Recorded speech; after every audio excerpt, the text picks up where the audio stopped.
Hello everybody, my name is Dr. James Farley and this is Metuchen the Past episode 9. Today we are going to talk about a place that you've likely heard of, Tommy's Pond. And if you have lived in Metuchen long enough, you may have heard at least one rumor about it. For instance, when I was a kid, the story going around was that the pond was named after someone named Tommy who unfortunately drowned there. When you're about, 9 years old? That's exactly the kind of story that makes a quiet little pond feel a lot more mysterious. The only problem is that story probably, almost certainly, is not true. What is true, however, is that the pond has been used to dispose of at least 15 murder victims to date, with the first victim being named, you guessed it, Tommy.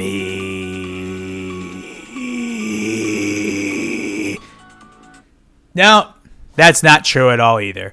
No one has ever died or been disposed of in Tommy's Pond, and thank goodness for that. So where did the name actually come from, and how did this tiny pond tucked into a neighborhood park end up with a history that stretches from the Lenape people all the way to a tree grown from seeds that actually went into outer space? Tommy's Pond sits quietly inside Thomas Park, tucked away in a residential neighborhood, sort of like a jewel in a box, if you will. Now, the park itself is only about 1.8 acres, and the pond that anchors it is even smaller, just 0.4 of an acre. It's the kind of place people walk past every day without thinking too much about it. But for something so small, Tommy's Pond actually has a surprisingly long and sometimes even a bit complicated history. Today, the pond is home to herons, ducks, egrets, even snapping turtles, believe it or not. It's a peaceful place where people come to fish, read a book, or just sit quietly on a bench. Kids sometimes feed ducks. Families stop by for community events. For instance, the Kids Fishing Derby. It takes place every single year, usually in mid-May. In fact, at the time of this recording, it just passed by. It gets many participants and many onlookers every year. For many people in town, this place, Tommy's Pond, is just a familiar little landmark. But the story of Tommy's Pond goes back much further than most people realize. So here we go. Long before Metuchen existed as a borough, this land was visited by the Lenape people. The Lenape are indigenous people of the northeastern woodlands with deep historical and spiritual connections to the region.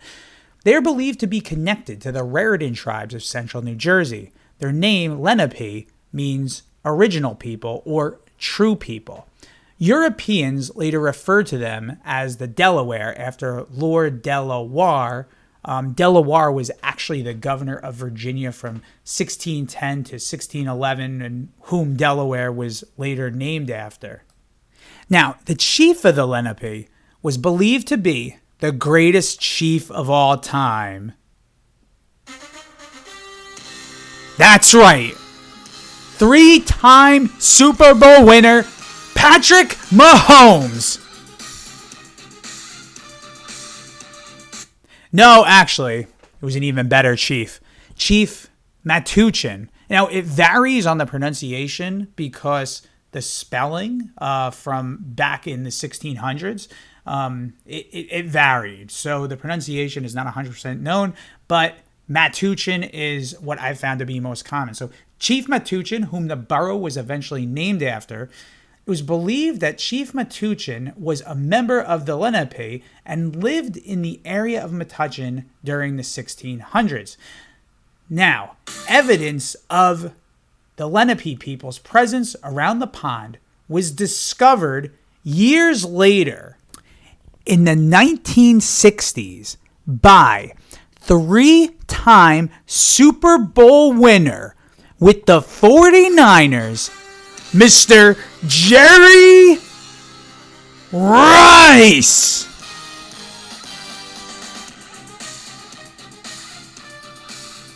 Okay, wait. My research indicates that it's not the same Jerry Rice, as their names are spelt differently.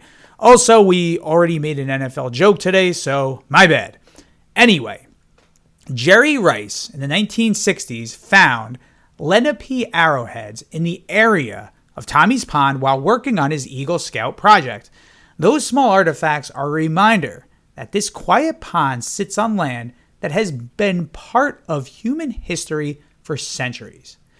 Eventually, the land passed into private ownership and was sold to the Mundy family. But the person most responsible for the pond's modern identity arrived in the early 1800s. In 1831, a clay miner named David Graham Thomas purchased the property. And Thomas owned large amounts of land throughout the Metuchen area, and the pond became part of his holdings. Now, technically, the pond's real name was Thomas's Pond, named after its owner. But, as tends to happen with kids and nicknames, local children soon began calling it Tommy's Pond, and the informal name stuck. Thomas himself became an important figure in the early community. In April of 1849, he obtained the title to the land at Franklin Place and Lake Avenue, which included the pond. Not long after, in 1857, the Reformed Church opened at the corner of Amboy Avenue and Graham Avenue. Part of that land for that church was donated by David Graham Thomas himself, who served as an officer in that church for 36 years, helping shape one of the early institutions of the growing town. Now, Thomas died in 1893, but his influence on the area did not end there. In fact, in 1929, his grandchildren donated the land containing Tommy's Pond to the borough of Metuchen, and that gift officially created what we now know as Thomas Park, preserving the pond as a public space for future generations.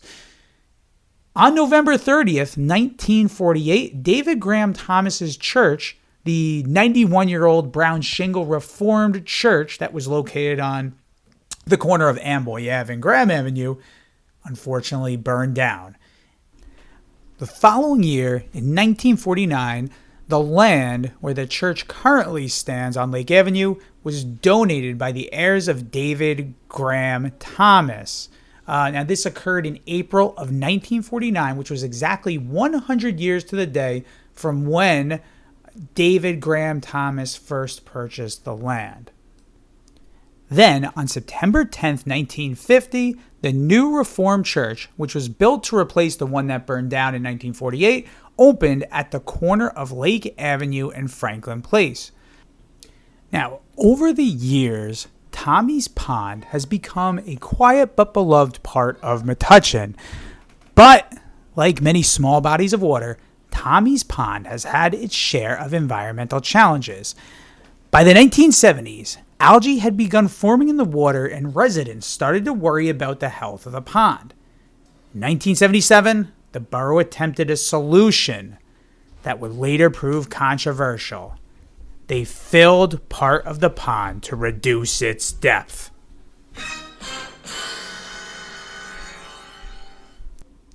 Unfortunately, making the pond shallower actually made the problem worse. With less water, storm runoff had a stronger impact, and the fill that had been dumped into the pond may have capped the natural spring that once fed it with fresh water. Not everyone agreed on what caused this spring to disappear. The borough's public works superintendent at the time believed construction at the Metuchen Edison YMCA may have diverted it. Others suggested the spring could have been disturbed much earlier when the Lehigh Valley Railroad tracks were built before 1900. Meanwhile, pollution continued to be a problem. Runoff from nearby lawns, often containing fertilizers, fed the algae blooms that periodically covered the pond's surface with nasty green slimes. No good. Efforts to fix the problem were constant, but often complicated. The borough experimented with algicides, installed fountains to oxygenate the water, and tried various landscaping projects to reduce erosion along the banks. Some of these efforts works, but others not so much. Even the wildlife occasionally complicated things. For instance, muskrats dug tunnels along the banks, contributing to the erosion. At one point, the borough considered trapping them, but parents raised concerns about the safety for children playing nearby. Despite these challenges, people in town kept trying to save the pond. Fast forward to the 1980s, Metuchen's Environmental Commission worked on restoration efforts, dredging parts of the pond, planting trees and bushes, and seeking grants to stabilize the banks and improve water flow. By the late 1990s, conditions had become serious enough that the borough once again dredged the pond to remove years of accumulated sediment and debris.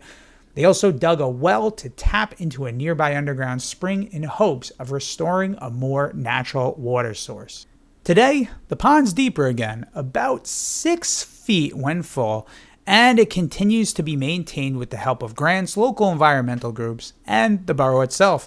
And in a twist that sounds almost too strange to be true, Tommy's Pond is even home to something with a connection to outer space.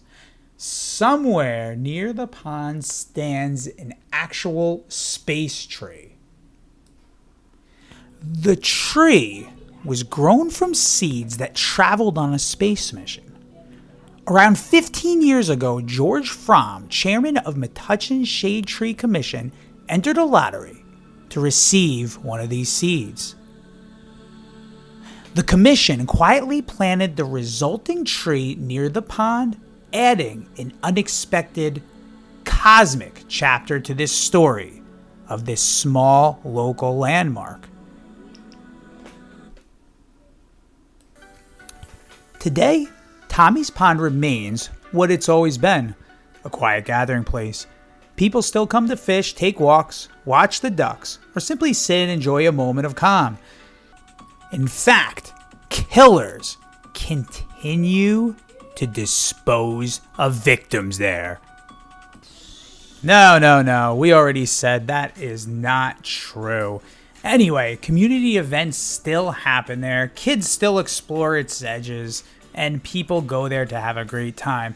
And while the pond may be small, its story stretches from the Lenape people who once visited the land to a clay miner in the 1800s to modern environmental efforts and even a tree whose seeds once traveled through space. And now, a quick update concerning the annual fishing derby that my wife, Ara Farley, reminded me needs to be discussed more extensively. Therefore, the following information was obtained from a Facebook post created by Mayor Jonathan Bush. On the morning of Saturday, May 16th, the Metuchen Recreation Commission hosted its annual fishing derby at Tommy's Pond, a cherished tradition that has created memories for generations of residents. The event was founded by Dorothy Abrupta, a longtime Metuchen high school physics teacher whose decades of volunteer service through organizations like the Garden Club, Friends of the Library, and Senior Center helped shape the community we know today. In recognition of her lifetime of service and her founding of the Derby, the Recreation Committee established the Dorothy Abrupta Fishing Derby Award. The first recipient this year was 7-year-old Milo Lapari, who truly captured the spirit of the day. Everyone was honored to celebrate Dorothy on the morning of Saturday, May 16th, and grateful to everybody who helped continue the wonderful tradition of the fishing derby in Metuchen.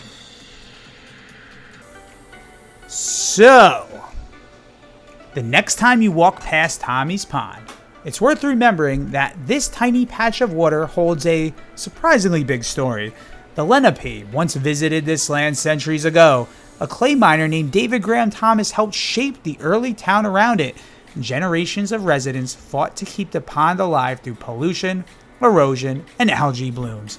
And somewhere nearby, there's even a tree that started its life from seeds that traveled through space. Anyway, not bad for a pond that most people in Metuchen pass without even a second thought. But maybe that's kind of the fun of local history.